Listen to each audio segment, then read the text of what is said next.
नमस्कार दोस्तों। UP PGT Hindi में खंड का इतिहास एवं साहित्य के बारे में हम पढ़ रहे थे, जिसमें आज हमको पढ़ना है हिंदी के विविध रूप। खड़ी बोली मानक हिंदी के बारे में हम पढ़ रहे थे। खड़ी बोली हिंदी को मानक रूप में स्वीकार किया गया है। इसके विविध रूप क्या हैं, ये चीज़ पढ़ेंगे आज हम। खड़ी बोली हिंदी के 4 विविध रूप कहलाते हैं। पहला है रूप उर्दू। उर्दू में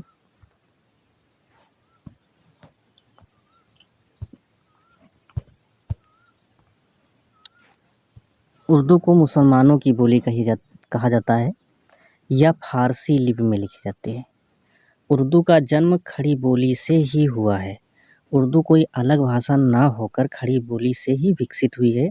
यही कारण है कि विद्वान हिंदी व उर्दू को परस्पर बहनें मानते हैं।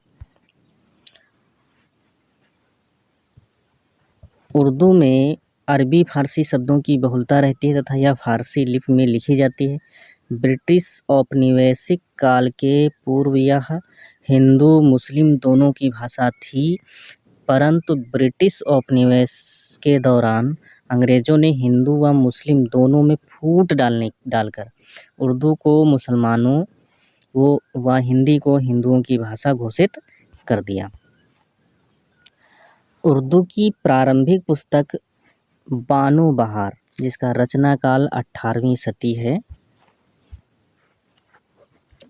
हाफसन जाफसन शब्दकोश के अनुसार उर्दू शब्द भारत में बाबर के समय में आया, परंतु वास्तव में यह शब्द बाबर के पूर्व ही तुर्कों के साथ उर्दू रूप में इस देश में आ चुका था। उर्दू के प्रारंभिक कवियों इब्राहिम आदिल शाह, मोहम्मद कुली कुतुब शाह, सुल्तान मोहम्मद कुतुब शाह का उदाहरण देकर रामधारी सिंह दिनकर यह सिद्ध करते हैं कि उर्दू का जन्म दिल्ली और आगरा में नहीं, प्रत्युत दक्षिणी भारत में हुआ है।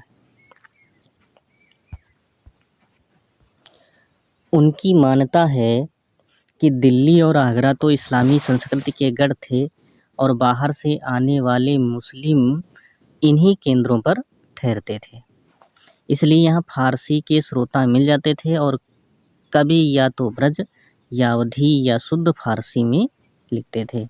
धीरे धीरे अरबी, फारसी और हिंदी का मिश्रित प्रयोग होने लगा और उर्दू भाषा का जन्म हुआ। उर्दू का आधार भले ही हिंदी अथवा खड़ी बोली रहा है, परंतु अरबी, फारसी, तुर्की शब्दावली के आधिक्य ने इसे हिंदी से भिन्न जमीन भी प्रदान की है।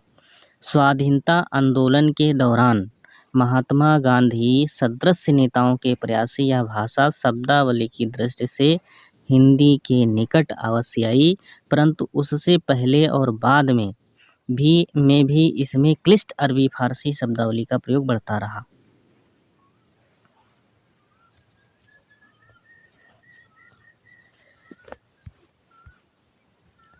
उर्दू के लेखक एवं शायर मिर्जा गालिब लेखक या शायर हुए हैं। जफ़र, साहिर लुधियानवी, फिराक गोरखपुरी, राजेंद्र सिंह बेदी, मोहम्मद इकबाल, ये उर्दू के प्रसिद्ध शायर व लेखक रहे।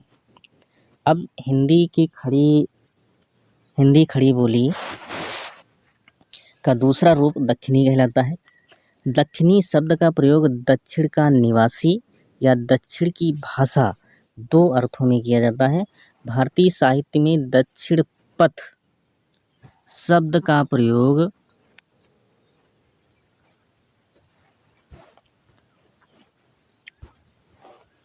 अनेक स्थानों पर मिलता है। भारत में मुस्लिमों के आने के बाद यह दक्षिण पथ ही दक्षिण कहलाया एवं इस प्रदेश की भाषा दक्षिणी कहलाई। दक्षिणी का प्रयोग बीजापुर, गोलकुंडा, अहमदपुर, बरार, मुंबई तथा मध्य प्रदेश तक फैला रहा। इस भाषा के लिए दक्षिणी नाम का प्रयोग पहली बार 17वीं शताब्दी में देखने को मिलता है।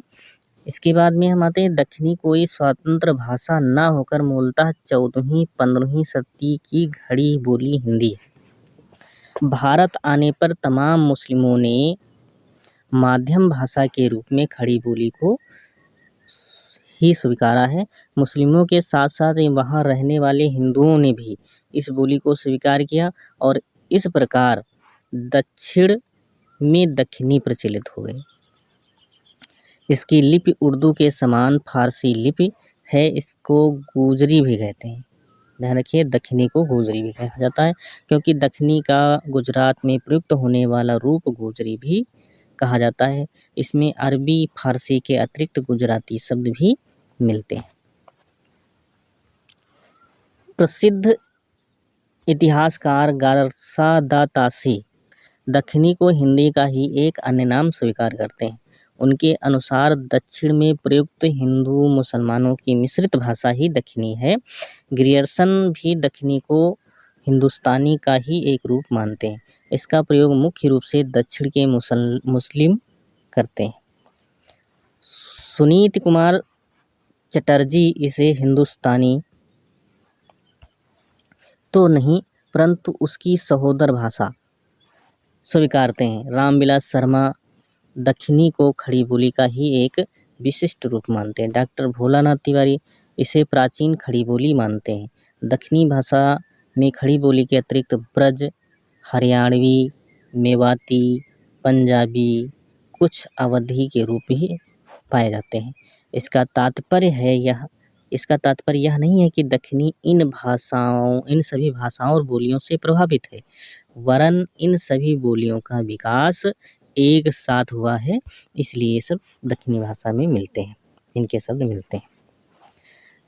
दक्षिणी भाषा में साहित्य की पर्याप्त मात्रा में रचना हुई है। गद्य एवं पद्य दोनों विधाओं में साहित्य की रचना हुई है। 15वीं से 18वीं सदी में दक्षिणी को बहमनी वंश तथा अन्य राजाओं का आश्रय प्राप्त होने के कारण इस भाषा में साहित्य लेखन को काफ़ी बल मिला। दक्षिणी का प्रयोग साहित्यकार ख्वाजा बंदा नवाज गेसूदराज को माना जाता है। इनकी रचना मिराज अल असीकिन दक्षिणी गद्य का प्रथम उदाहरण है। खड़ी बोली हिंदी का अगला रूप है रेखता। रेखता का शाब्दिक अर्थ है गिरी हुई। जिस प्रकार संस्कृत भाषा का सरल रूप प्राकृत भाषा है, उसी प्रकार फारसी भाषा के शब्दों को सरल करके बोलचाल की जो भाषा बनी वह रेखता कहलाई।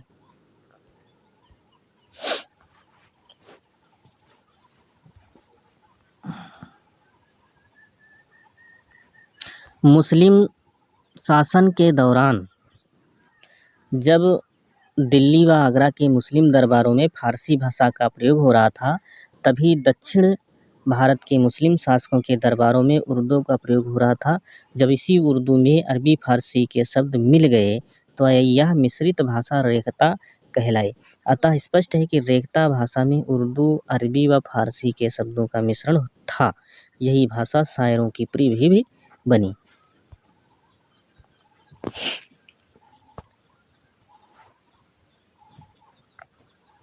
खड़ी बोली हिंदी का अगला रूप है हिंदुस्तानी। हिंदुस्तानी शब्द का प्रयोग एक शैली के लिए होता रहा है।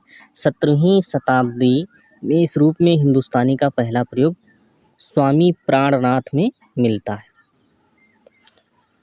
यूरोपीय यात्री, ईसाई पादरी और अंग्रेज कालीन सरकारी कर्मचारी हिंदी से अधिक हिंदुस्तानी शैली का प्रयोग करते थे। 1800 ईस्वी तक यही स्थिति स्वीकार रही। 1800 ईस्वी में फोर्ट विलियम कॉलेज की स्थापना हुई और वहाँ हिंदुस्तानी विभाग की स्थापना की गई। फोर्ट विलियम कॉलेज के प्राचार्य जॉन गिलक्राइस्ट ने इसे ग्रामीण हिंदी तथा उर्दू दो रूपों में ग्रहण किया।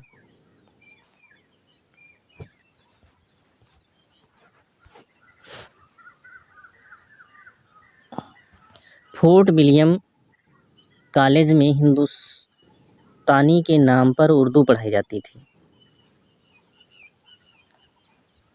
19वीं शताब्दी में यूरोपीय विद्वानों द्वारा लिखे गए सभी हिंदुस्तानी कोश उर्दू के ही कोश हैं। हेनरी यूड तथा बर्गेल कृत कोश हॉब्सन जॉब्सन में भी हिंदुस्तानी ज़बान को उर्दू ही कहा गया है। 17वीं शताब्दी में जब पुर्तगाली हिंदुस्तान में व्यापार के लिए आए तो उन्होंने देश की भाषा, देश के नाम हिंदुस्तान के आधार पर हिंदुस्तानी रखा। अंग्रेज़ों ने इसे ही हिंदुस्तानी रूप में ग्रहण किया।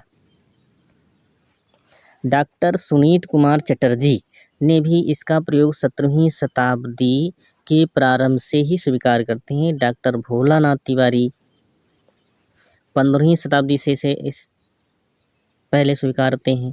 और बाबर की आत्मकथा जो थी तुझके बाबरी में भी हिंदुस्तानी शब्द का उल्लेख मिलता है।